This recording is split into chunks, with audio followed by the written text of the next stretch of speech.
नमस्कार, आप देख रहे हैं द न्यूज 15 और आपके साथ मैं सुम्पिका। उत्तर प्रदेश के उन्नाव जिले में लखनऊ आगरा एक्सप्रेसवे पर एक डबल डेकर स्लीपर बस के दूध के कंटेनर से टकरा जाने से 18 लोगों की मौत हो गई, 19 से ज्यादा लोग घायल हो गए। यह हादसा सुबह 5:15 पर हुआ। हादसे के बाद मौके पर चीख पुकार मच गई। दर्दनाक हादसे पर राष्ट्रपति द्रौपदी मुर्मू, प्रधानमंत्री नरेंद्र मोदी, कांग्रेस के राष्ट्रीय अध्यक्ष मल्लिकार्जुन खड़गे, मुख्यमंत्री योगी आदित्यनाथ समेत कई नेताओं ने दुख जताया है। उन्नाव हादसे पर पीएम मोदी ने शोक जताते हुए कहा कि उन्नाव में हुआ सड़क हादसा अत्यधिक पीड़ादायक है। इसमें जिन लोगों ने अपनों को खोया उनके प्रति मेरी संवेदनाएं। ईश्वर उन्हें इस कठिन समय में संबल प्रदान करे। इसके साथ ही मैं घायलों से जल्द स्वस्थ होने की कामना करता हूं।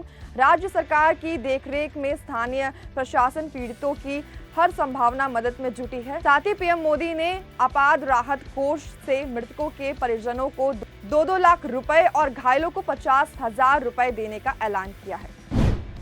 आम आदमी पार्टी के विधायक करतार सिंह तंवर और पूर्व विधायक राजकुमार आनंद मंगलवार को भारतीय जनता पार्टी में शामिल हो गए। दलित समुदाय से ताल्लुक रखने वाले आनंद मुख्यमंत्री अरविंद केजरीवाल के नेतृत्व वाली दिल्ली सरकार में मंत्री थे।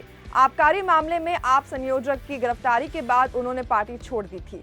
पटेल नगर सीट से पूर्व विधायक आनंद के उनके साथ पत्नी वीणा आनंद भी भाजपा में शामिल हुई।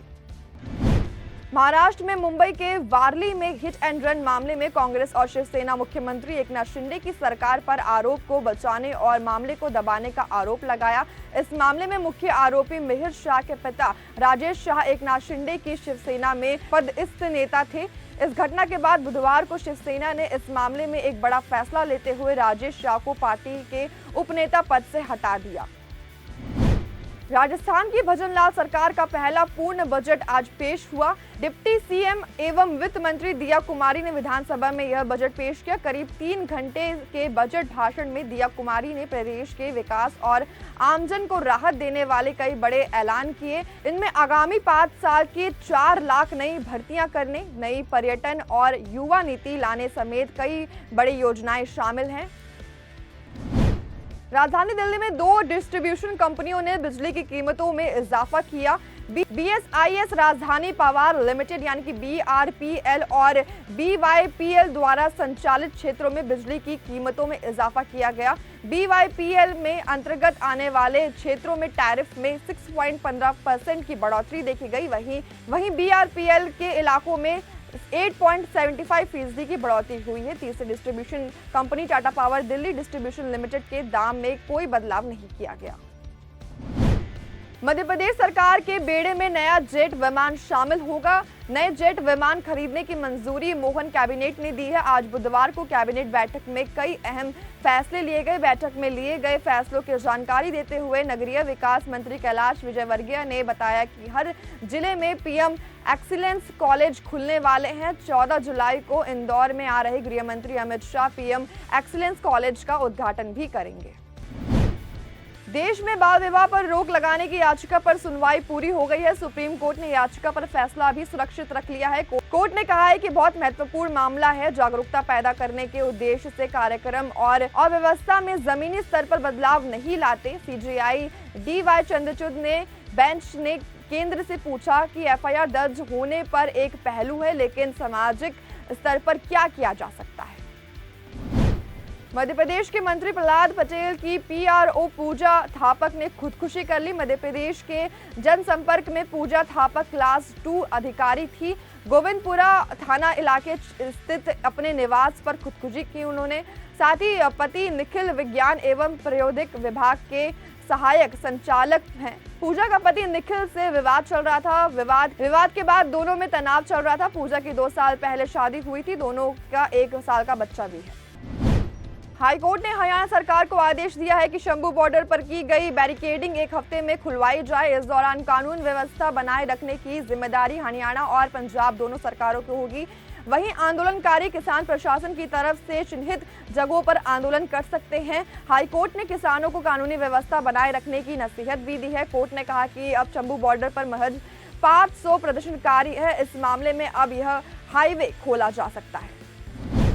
बाबा रामदेव की मुश्किलें थमने का नाम नहीं ले रही है। पतंजलि आयुर्वेदा के कपूर उत्पादों से जुड़े एक मामले में बॉम्बे हाईकोर्ट ने 50 लाख रुपए का जुर्माना लगाया है। कपूर प्रोडक्ट्स को लेकर उच्च न्यायालय में पतंजलि आयुर्वेदा के खिलाफ ट्रेडमार्क उल्लंघन का मुकदमा दर्ज हुआ था। बता दें कि मंगलम ऑर्गेनिक्स लिमिटेड द्वारा दायर ट्रेडमार्क उल्लंघन मामले में हाईकोर्ट ने अगस्त 2023 में एक अंतरिम आदेश में पतंजलि आयुर्वेद लिमिटेड को उसके ऊपर कपूर उत्पाद बेचने से रोक दिया था। सुप्रीम कोर्ट ने बुधवार यानी कि 10 जुलाई को एक अहम फैसला सुनाया है। कोर्ट ने कहा कि सीआरपीसी की धारा 125 के तहत मुस्लिम तलाकशुदा महिलाएं भी अपने पति से गुजारा भत्ता मांग सकती हैं। सुप्रीम कोर्ट ने आज इस मामले में अहम फैसला सुनाते हुए कहा कि यह कानून हर धर्म की महिलाओं के लिए लागू होता है। बता दें कि जस्टिस बीवी नागरत्ना और जस्टिस ऑस्ट्रिंग जॉर्ज मसीह ने इस मामले पर सुनवाई की। दोनों जजों ने अलग अलग फैसले सुनाए। अमेरिकी राष्ट्रपति जो बाइडेन ने यूक्रेन को एयर डिफेंस सिस्टम देने की घोषणा की है। उन्होंने कहा कि रूस इस युद्ध में विफल हो रहा है। बाइडेन नाटो की 75 वर्षगांठ के अवसर पर आयोजित शिखर सम्मेलन में बोल रहे थे। इस दौरान उन्होंने सदस्य देशों के नेताओं का स्वागत करते हुए कहा कि संयुक्त राज्य अमेरिका, जर्मनी, नीदरलैंड, रोमानिया और इटली यूक्रेन को 5 अतिरिक्त सामरिक वायु रक्षा प्रदान करेगी। सांपों के जहर वाली पार्टी के मामले में यूट्यूबर एल्विश यादव को ईडी ने नया समन भेजा है। मनी लॉन्ड्रिंग मामले में ईडी ने एल्विश को समन भेजकर 23 जुलाई को लखनऊ में पूछताछ के लिए बुलाया। इससे पहले ईडी ने एल्विश को नोटिस देकर 8 जुलाई को बुलाया था, लेकिन उसने विदेश में होने के बाद कहकर कुछ समय मांगा था। इस रिडार पर ईडी ने 23 जुलाई को पेश होने का समन जारी किया। आईसीसी टी20 रैंकिंग का ऐलान हो गया है, जिसमें 2 भारतीय बल्लेबाजों का जलवा देखने को मिला। जिम्बाब्वे के खिलाफ टी20 सीरीज खेल रहे अभिषेक शर्मा और ऋतुराज गायकवाड़ा ने टी20 रैंकिंग में जबरदस्त उछाल हासिल किया है। बता दें कि ऋतुराज की तो ये खिलाड़ी बल्लेबाजों की रैंकिंग में टॉप 10 में पहुंच गए। वहीं गायकवाड़ ने 13 स्थान की छलांग लगाकर 7वें नंबर पर अपनी जगह बना ली। वहीं अभिषेक शर्मा ने आईसीसी रैंकिंग में एंट्री हुआ और साथ ही उन्होंने 75 स्थान पर जगह बनाई। तो ये थी आज की कुछ तमाम 15 बड़ी खबरें। इसी हद तक न्यूज़।